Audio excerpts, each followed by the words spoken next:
د وژل شوي ایرانی قومندان قاسم سلیمانی خاورو ته د سپارلو مراسم له هغه وروسته وځنډول شو چې د جنازې پر مهال یې په ټیل ماټیل کې تر 40 زیات کسان مړه شول. د ایران خبري اژانس وايي پیښه د سلیمانی په پلرني ښارګوټي کرمان کې د جنوري پر 9 سوي. نیمه سرکاري اژانس اسنا د چارواکو له قوله ویلي د خلکو د زیاتي غاڼې ګوډي لویریه د شخولو مراسم ځنډولي. قاسم سلیمانی د جنوري پر 3 امریکایي ډرون الوتکو په عراق کې وژلی وو. د هند په مختلفو ښارونو کې د جنوري پر 9 د نوي ډیلی پر جواهرلال نهرو پوهنتون د پټمخو کسانو د برید پر ضد مظاهرې سوي.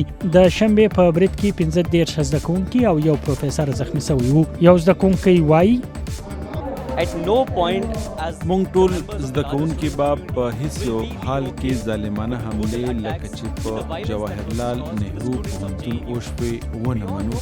زده کوونکي واکمن بهارتیا جنتا پارټۍ د ځوانانو سازمان اکیل بهارتیا ویدیارتي پرشد په حملو تورنوي خو هغه لدی انکار کوي. په اسرائیل کې د لمر د پریوتو وخت او مینا په ګډه نڅاوي کوي.